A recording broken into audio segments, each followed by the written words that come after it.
देखिए, आज हम आप लोगों को प्रॉपर्टीज ऑफ फ्लूइड पढ़ा रहे हैं, मगर प्रॉपर्टीज ऑफ फ्लूइड में एक छोटा सा टॉपिक है अपथ्रस्ट। ये जनरली 9th की फिजिक्स का है। ये प्रॉपर्टीज ऑफ फ्लूइड से थोड़ा हट के है, क्योंकि यहाँ पे हम अपथ्रस्ट का मतलब होता है अप और थ्रस्ट का मतलब होता है फोर्स। जो फोर्स ऊपर की तरफ लगे उसको हम अपथ्रस्ट कहते हैं। तो ये फोर्स फ्लूइड में कैसे क्यों अपवर्ड लगता है? फ्लूइड मीन्स ये एयर में भी अपथ्रस्ट होता है, और वाटर के अंदर है तो भी अपथ्रस्ट होगा, लिक्विड में है कोई बॉडी सबमर्ज है उसमें भी अपथ्रस्ट होता है। तो आर्किमिडीज नाम का एक साइंटिस्ट था, उसने कहा when the body is partially or fully submerged inside the liquid, it experiences the force in the upward direction. Means जब कोई बॉडी किसी लिक्विड में पार्शियली या फुल्ली सबमर्ज हो, मीन्स सपोज करिए हम फ्लूइड वाटर लेते हैं, क्योंकि जनरली वाटर इजीली हम लोग को दिख रहा है। Air is also the fluid, यहाँ पे पार्शियली है तो इसके ऊपर की तरफ एक फोर्स लग रहा है जिसका नाम हमने अपथ्रस्ट दिया। इस फोर्स का नाम हमने क्या दिया? अपथ्रस्ट। आर्किमिडीज ने कहा when the body is partially or fully submerged it experiences the force in the upward direction। यही रीज़न है कि अगर हम अपना हाथ किसी पानी में डालें तो हमको अपना हाथ हल्का दिखता है। हल्का क्यों दिखता है? क्योंकि हमको एक फोर्स पानी ऊपर की तरफ लगा रहा होता है और वो फोर्स अपथ्रस्ट होता है, जिसकी वजह से हमारा हाथ हमको हल्का लग रहा होता है। अब हम पहले ये देखेंगे ये फोर्स लग क्यों रहा है, तो थोड़ा हम 9th के फिजिक्स के ऊपर एकदम बेस पे जाएंगे, फिर उसके बाद ऊपर आएंगे। क्यों लगता है अपथ्रस्ट का कॉन्सेप्ट हम ये देख लें। बेसिकली जो अपथ्रस्ट लगता है वो प्रेशर डिफरेंस के वजह से लगता है, याद रखिएगा, ये बहुत ही इंपॉर्टेंट कॉन्सेप्ट है। सपोज करिए अगर कोई यहाँ पे कोई बॉडी एक फ्लूइड बॉडी है, ABCDEFGH, इसके सरफेस हुए एक हुआ ABCDEFGH। ये इसका अपर साइड जो है इससे H1 हाइट नीचे है, और जो लोअर वाला साइड है वो H2 हाइट नीचे है। तो अगर हम इसकी हाइट देखें तो इसकी हाइट हो जाएगी H2 माइनस H1, ये हमने मान लिया H। इसकी जो हाइट हो जाएगी that is H equal to H2 minus H1 के, क्योंकि यहाँ से यहाँ तक की हाइट H2 हो गई, यहाँ से यहाँ तक की हाइट H1 हो गई। I am telling you what is the cause of the upthrust. Upthrust का रीजन क्या है, और ये अपथ्रस्ट बराबर wait of the displaced liquid क्यों होता है। Wait of the displaced liquid is the upthrust क्यों होता है। अभी हम पूरा स्टेटमेंट पहले ड्राइव करेंगे, फिर स्टेटमेंट फिर लिखेंगे। तो अगर हम आपसे कहें, ये सपोज करिए ये ABCD, इससे कोई हाइट H1 है, तो यहाँ पे जो प्रेशर P1 हो जाएगा H1GD। कल जो हमने लास्ट टर्न पे जो प्रेशर बताया था गहराई की वजह से होता है HDG या H1GD, ये इसके ऊपर प्रेशर पड़ा, और ये प्रेशर की वजह से जो फोर्स हुआ, इसके ऊपर जो फोर्स F1 हुआ, force F1 on surface ABCD, that is P1 into A, that is H1AGD। ये फोर्स इस सरफेस पे ऊपर से नीचे की तरफ लगा। अगर हम लोअर, अच्छा हो क्या रहा है, जो लोअर वाला साइड है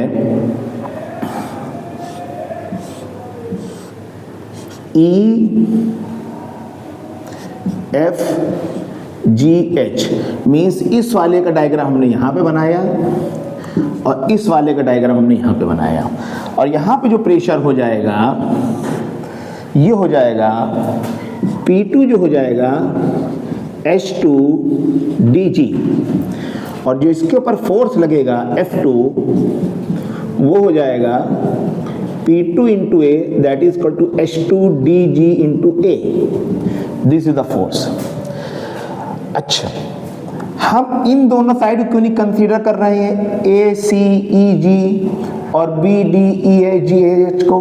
क्योंकि ये सेम, अगर हम यहाँ से हाइट देखें, जो फोर्स लग रहे हैं आपस में एक दूसरे को कैंसिल कर रहे हैं। एक फोर्स इसके ऊपर इधर लगेगा, इस वाले सरफेस पे इधर लगेगा, तो both the force will cancel each other. सिर्फ यहाँ पे जो फोर्स लग रहा है वो ग्रेडियंट मींस हाइट के डिफरेंस की वजह से अलग अलग फोर्स हो रहे हैं। तो अगर हम इसका डायग्राम यहाँ पे BD अलग से बनाएं, A B C D,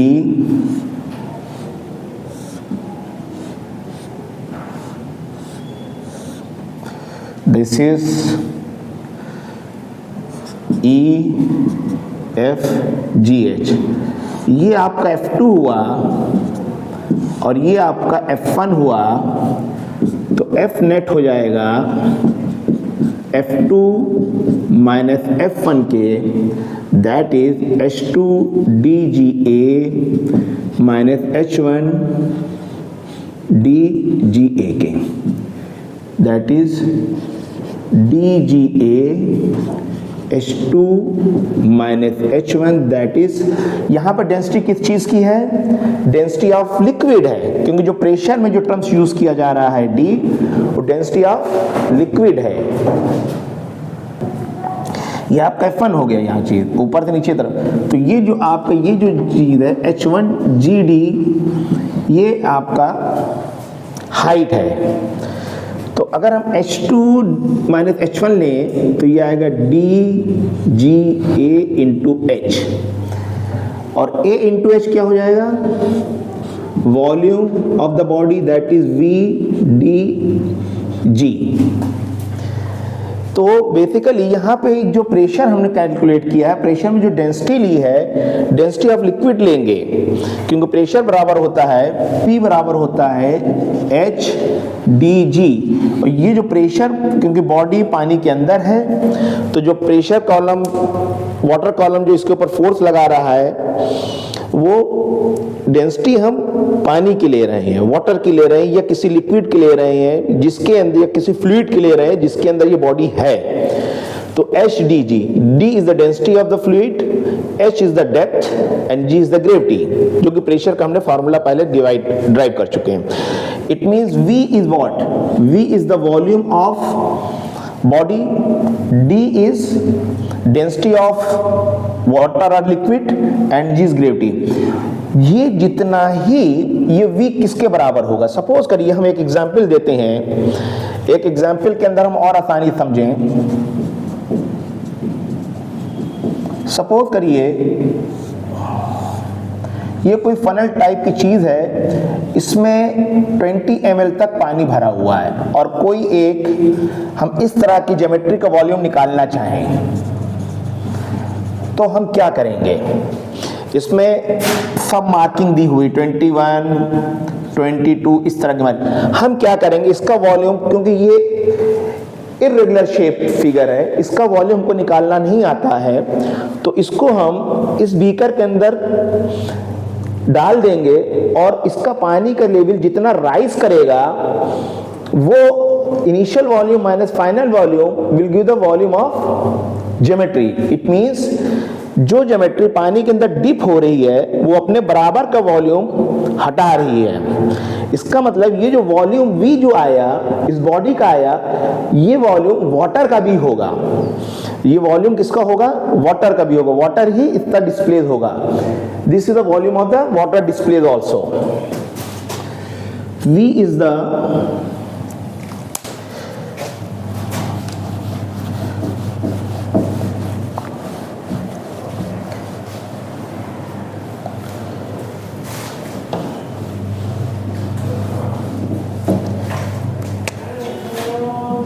V is equal to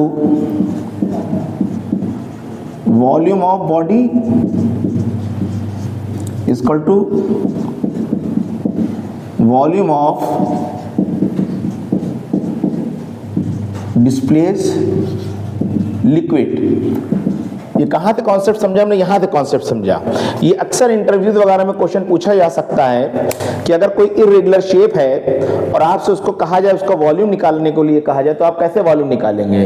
तो उसका आंसर होगा, जो फनल है जिसके अंदर वॉल्यूम मार्क है, उसमें पानी कोई भरा हुआ या कोई भी लिक्विड भरा है, उसमें हम इसको डिप कर देंगे।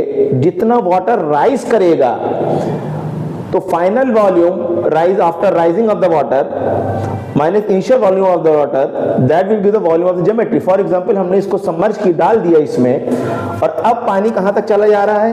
अब पानी 21 तक चला जा रहा है इसको डालने के बाद। तो इसका वॉल्यूम कितना हुआ? 21 minus 20, that is equal to 1 ml। Simple concept. तो उसी तरीके से इस कॉन्सेप्ट को हम यहां लेके आ रहे हैं। जब ये पानी के अंदर है, तो जितना वॉल्यूम ये अपना लेगा, उतना ही पानी का वॉल्यूम हटाएगा। तो V equal to volume of the body equal to volume of the displaced liquid. और जब V इंटू डी करेंगे, and V into D equal to what? Mass of displaced liquid. और जब V into D into G कर देंगे, तो weight of displaced liquid, B into D into G कर देंगे, this is weight of displaced liquid. मेरे ख्याल से यहाँ पे आपको ये जो wait of the displaced liquid है, ये किधर की तरफ फोर्स लग रहा था? ऊपर की तरफ। So this is the force directed upward is equal to upthrust. It means upthrust is equal to weight of the displaced liquid. यही है आर्किमिडीज नाम के साइंटिस्ट ने कहा था, upthrust is equal to the weight of the displaced liquid. यहां पे मेरे ख्याल से आपको ये जी है, ये जी इफेक्टिव है। इस जी का बहुत बड़ा रोल है। फॉर एग्जांपल, अगर आपसे कहा जाए how much change, what is the percentage change in the upthrust if a body is brought from equator to the pole. अगर कोई बॉडी इक्वेटर से पोल पे लेके जा रही है, तो परसेंटेज चेंज अपथ्रस्ट में कितना होगा? It is a very common. कोई बॉडी पानी में सिंक है, उसको हम कहां लेके जा रहे हैं? इक्वेटर से पोल पे। तो अपथ्रस्ट में कितना चेंज होगा? एग्जामिनर इनडायरेक्टली आपसे जी की value difference of equator and pole पूछ रहा है। अपथ्रस्ट के इनडायरेक्टली एग्जामिनर जो वैल्यू पूछ रहा है, इक्वेटर और पोल के बीच का डिफरेंस पूछ रहा है। लेट अस सी, ये क्वेश्चन है तो फ्लूइड का, लेकिन कन्वर्ट हो जा रहा है ग्रेविटेशन में। और यही क्वेश्चन, इसी तरह का क्वेश्चन उठा के आपको इलेक्ट्रोस्टैटिक्स में कन्वर्ट किया जा सकता है। इसी के ऊपर क्वेश्चन उठा के आपका न्यूटन्स लॉ ऑफ मोशन में कन्वर्ट किया जा सकता है, कहीं पर भी कन्वर्ट किया। मगर बेस अगर आपका ये समझ में नहीं आएगा, तो आगे के न्यूमेरिकल आपको नहीं कर पाएंगे। प्रॉब्लम बच्चों को कहां पे होती है? प्रॉब्लम्स आती है बेस के अंदर। न्यूमेरिकल रटने की जरूरत नहीं है, न्यूमेरिकल बनाना सीखिए। When you start making the question, you will be able to answer the question. इस क्वेश्चन में जी, अगर सपोज करिए आपसे कहा जा रहा है ये जी क्या, हम इसके ऊपर कई 4, 5, 10 क्वेश्चन बन सकते हैं। ये बहुत बड़ी चीज नहीं है। हो क्या रहा है देखिए, और हम पूरी चीज अब ड्राइव भी नहीं करेंगे। Sir, I have a question. The question is कि अगर हम उसको मून पे लेके चले जाएं जहां ग्रेविटी 1/6 होती है, तो फिर क्या होगा?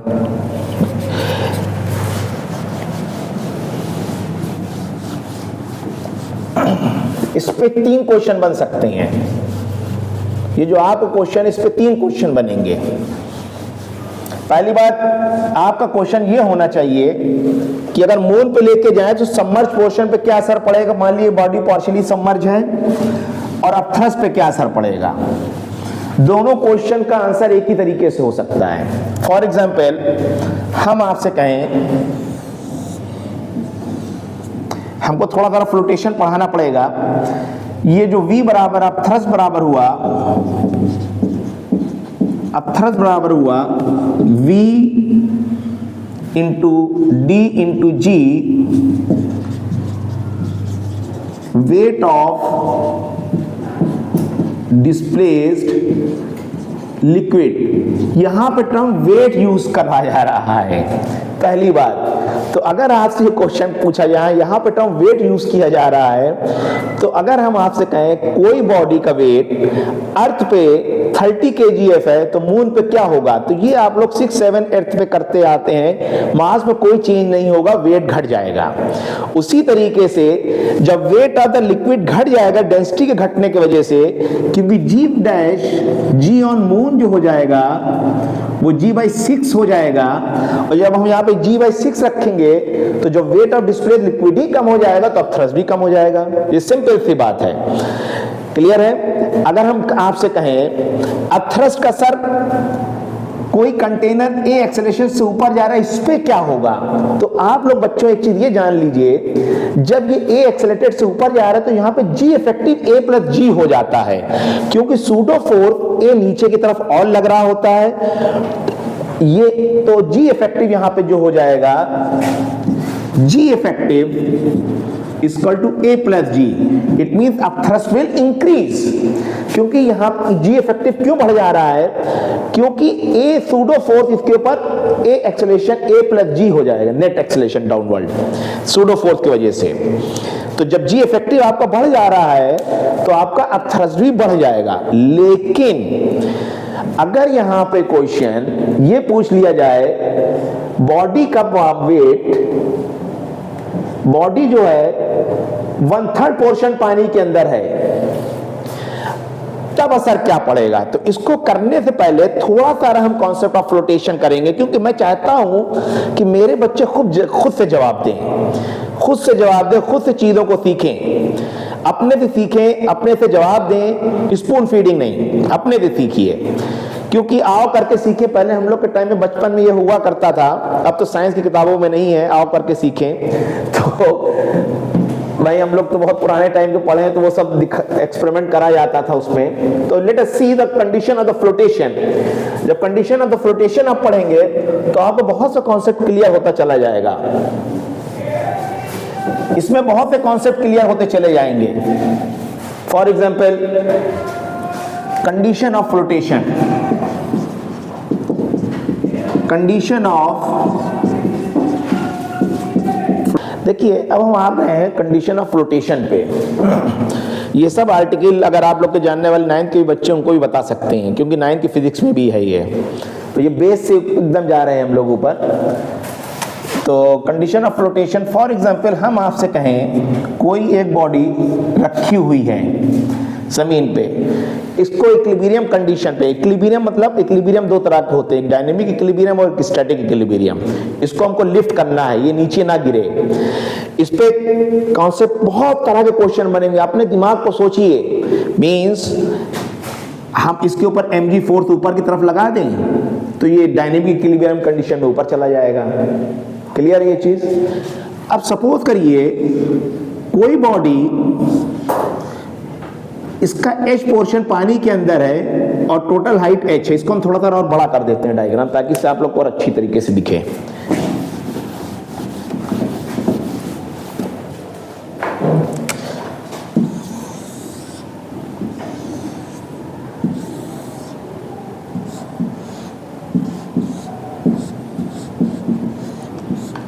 हमने ये यूनिफॉर्म क्रॉस सेक्शन लिया ताकि आपको क्वेश्चन, मान लीजिए इसकी टोटल हाइट कैपिटल H है और इसकी हाइट कितनी है, स्मॉल h है।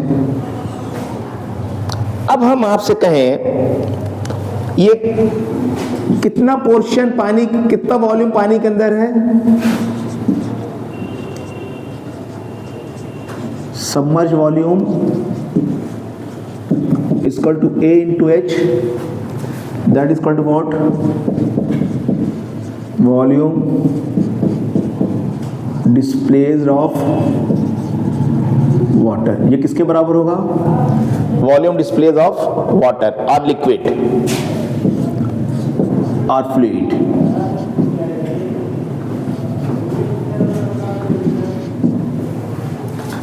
हाइड्रोलिक्स का वर्क वाटर से होता है, A इंटू एच। तो अब थ्रस्ट कितना हो जाएगा, अब thrust equal to weight of displaced water और fluid, that is mass into gravity. This is A into H into D into G. मास बराबर क्या हो जाएगा, क्योंकि मास बराबर वॉल्यूम इंटू डेंसिटी। यहाँ पे वॉल्यूम कितना हो जाएगा, A into H into D. ये अब थ्रस्ट हमारा लग रहा है ऊपर की तरफ। इट मीन्स अगर हम इसका एफबीडी बनाएं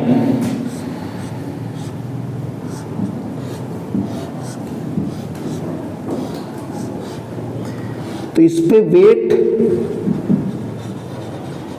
किधर की तरफ लगा, डाउनवर्ड, और अब थ्रस्ट किधर की तरफ लगा, ऊपर की तरफ। इक्विलिब्रियम कंडीशन में अगर ये नीचे ना गिरे ना ये ऊपर जाए, तो अगर ये नीचे ना गिरे तो net force along Y direction should be zero. इसको आप लोग टफ बना के लिखना तो हम लिख टफ के लिए कर देते। देखिए हाई तरफ sigma F Y should be zero, equilibrium along Y direction means A H D G J minus weight A H D of body into G. G और स्केलर फॉर्म में weight acting upward should equal to force acting downward. यहां पे wait की जगह पे आप लिख सकते हैं फोर्स एक्टिंग अपवर्ड, क्योंकि फोर्स भी वेट ही होता है, कोई फर्क नहीं है। ये हमने वेक्टर फॉर्म से लिख दिया, जे डायरेक्शन की बात कर रहे हैं। और एकदम सिंपल अगर हमको समझना है, वेट किधर की तरफ लगेगा, नीचे की तरफ, जो अब थ्रस्ट लगेगा वो ऊपर की तरफ, दोनों आपस में इक्विलिब्रियम हो जाए। यहां पर भी अगर हम जीरो कर देंगे, जे कट जाएगा, आपस में आ जाएगा। वेट ऑफ द बॉडी कैसे निकालेंगे हम, weight of the body equal to volume of body into density of body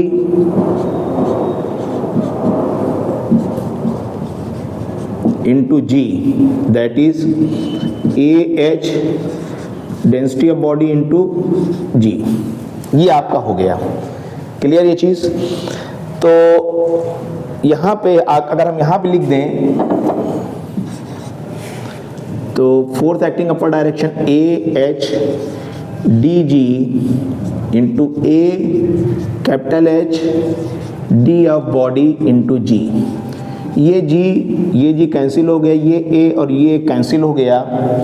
तो एक बहुत ही इंपॉर्टेंट कंक्लूजन पे हम आ रहे हैं। इसको मैं रब कर सकता हूँ, रब कर दूँ इसे? Yes sir. अब नोट कर लिया आप लोगों ने? Yes sir. इसको नोट कर लीजिए, ऑन कर दीजिए। देखिए इसका मतलब क्या हुआ, अगर हम इस कंक्लूजन को लेके ऊपर आ गए तो H into D equal to capital H into D of body. It means अगर हमने वाटर लिया है, suppose water H into D W equal to H into D of body, तो small h upon capital H equal to what, D of body upon D of water. It means ये जो है और ये चीज है, ये density of body upon density of water है। डेंसिटी ऑफ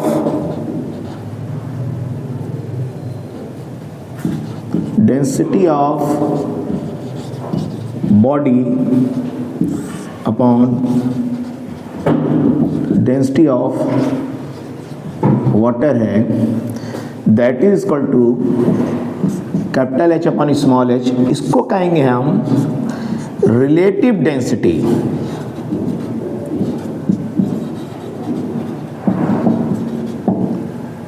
और relative density it means RD is equal to H upon H.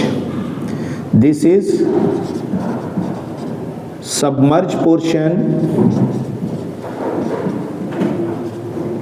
upon total height. आप लोगों से एक बहुत इंपॉर्टेंट कंक्लूजन हम यहाँ पे आ रहे हैं, क्या सबमर्ज पोर्शन ग्रेविटी के ऊपर डिपेंड कर रहा है? क्या सबमर्ज पोर्शन ग्रेविटी के ऊपर डिपेंड कर रहा है? सबमर्ज पोर्शन ग्रेविटी के ऊपर डिपेंड नहीं कर रहा है।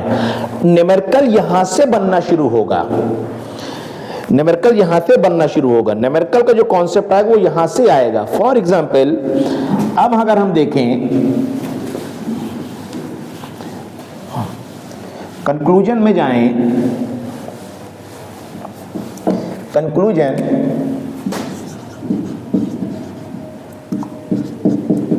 that is relative density is equal to density of body upon density of water is equal to height of body under water upon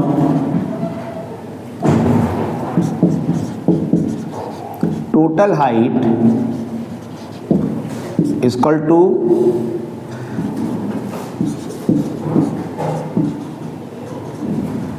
submerged portion does not depends on gravity। Means अगर हम किसी कोई भी, अब इसके ऊपर एक numerical बन गया, न्यूमेरिकल कैसे बना, इसको कंटेनर को किसी लिफ्ट में रख दिया जाए और इसका numerical if a body is placed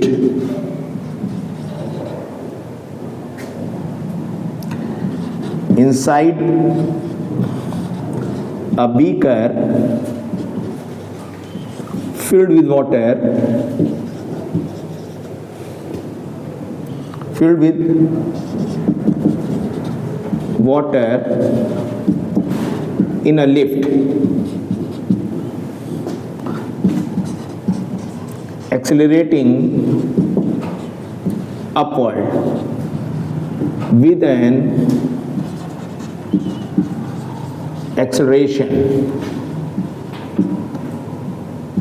submerged portion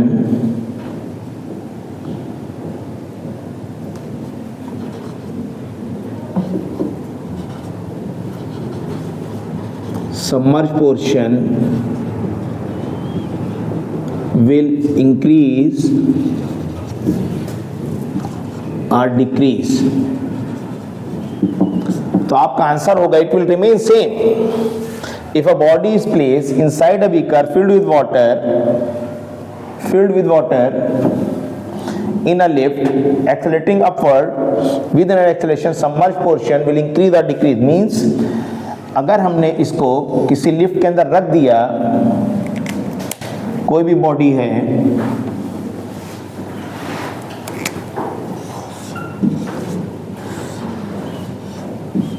और इसको ए एक्सेलेरेशन से लिफ्ट के अंदर हम ऊपर चले लेके जाएं, ये बीकर है,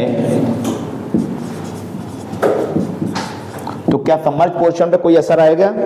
तो सबमर्ज पोर्शन पे कोई असर नहीं आएगा। हमारा सबमर्ज पोर्शन वही रहेगा, क्योंकि submerge portion does not depends on gravity. Means अगर किसी चीज का 1/3 पोर्शन पानी के अंदर है और उस सिस्टम को हम मून पे लेके जाएं, तो मून पे अब थ्रस्ट तो कम हो जाएगा, लेकिन सबमर्ज पोर्शन वही रहेगा। अच्छा, इसको कोई लॉजिकली बता सकता है लड़का? सबमर्ज पोर्शन ये तो हमने ड्राइव कर दिया है, सबमर्ज पोर्शन क्यों चेंज नहीं हो रहा है? क्या रीजन है भाई? अब थ्रस्ट तो घट जा रहा है तो सबमर्ज पोर्शन पे असर आना चाहिए। अगर इसका स्टेटमेंट वाइज पूछा जाए, यस एग्जैक्टली, उसका वेट भी कम हो रहा है। अब थ्रस्ट तो कम हो रहा है तो वेट भी कम हो रहा है। Very good, correct answer.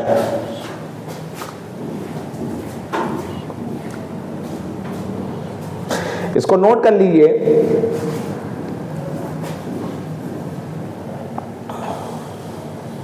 मेरा बीट यस सर। तो अब अगर हमने जो पूरी चीज पढ़ी, सर हाँ वो 5 वाला मत करिएगा, नीचे वाला क्वेश्चन। ठीक,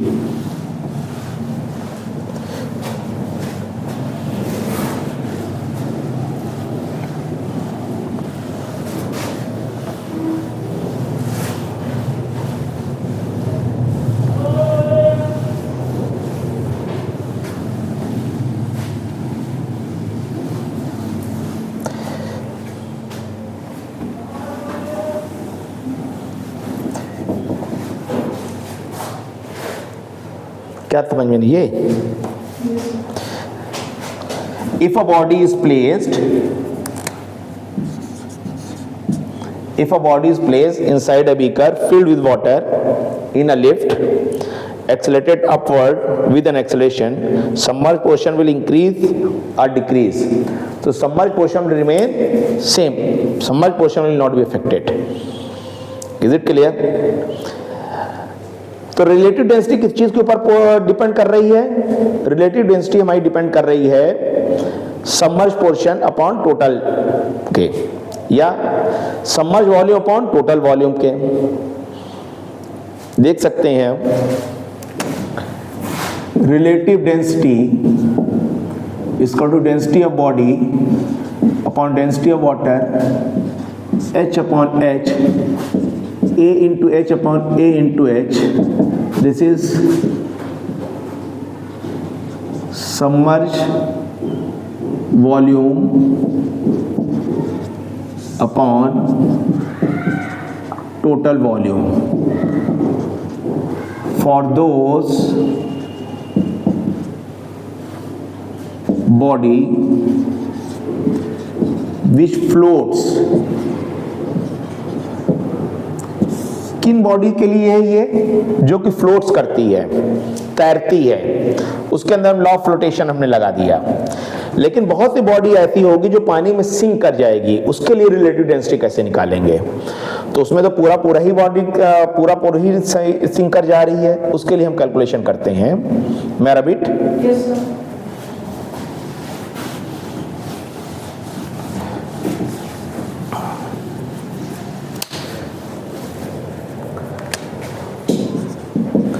relative density for those which sinks। अक्सर बचकान बहुत छोटे छोटे क्वेश्चन इसके ऊपर आ सकते हैं।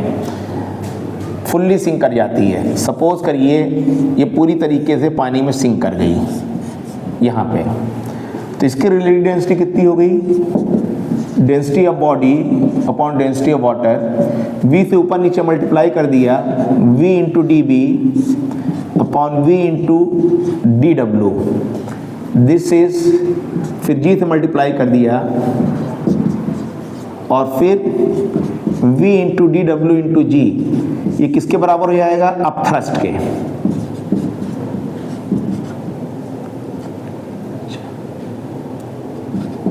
अपथ्रस्ट ये किसके बराबर हो जाएगा? Weight of body in air. It means relative density is equal to weight of body in air upon upthrust. तो upthrust means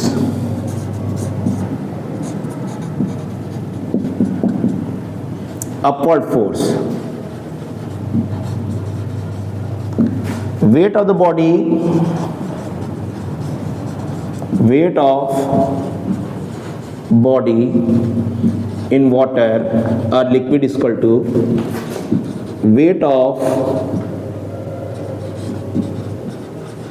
body in air minus upward force or upthrust। ये इधर आ गया,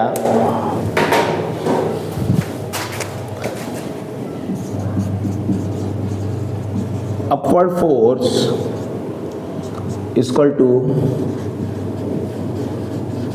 weight of body in air minus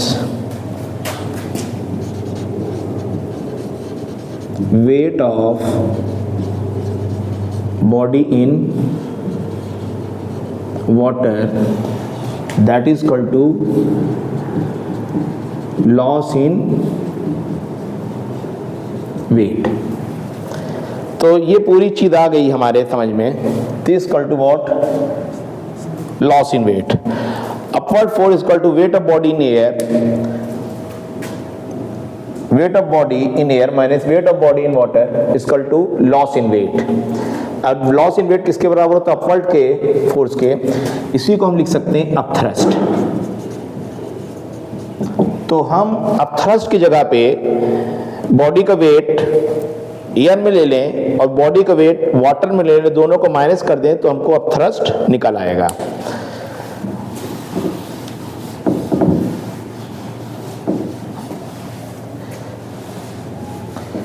means relative density किसके बराबर हो गई? Wait of body in air minus weight of body in air minus weight of body in water। और ये पूरी चीज किसके बराबर हो जाती है? अपथ्रस्ट और लॉस इन वेट। अपथ्रस्ट और लॉस इन वेट दोनों इक्वल है। तो हमने रिलेटिव डेंसिटी दोनों कंडीशन में निकाल ली। अब इसके ऊपर न्यूमेरिकल बन सकता है, बहुत ही आसान सा न्यूमेरिकल बन सकता है। फिर बॉडी का वेट 50 kgf एयर में, 30 kg वाटर में, तो उसकी रिलेटिव डेंसिटी कितनी होगी?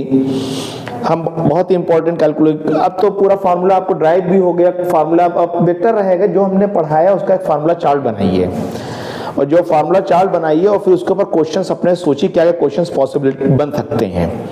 क्योंकि अगर आपने क्वेश्चन बनाना सीख लिया तो फिर आप क्वेश्चन का आंसर अपने आप निकालना सीख जाएंगे। क्योंकि आज के लिए इतना ही काफ़ी करें, और कल हम एक चीज़ और पढ़ा देते हैं, Pascal's law of hydrostatics. That we will continue in the next class.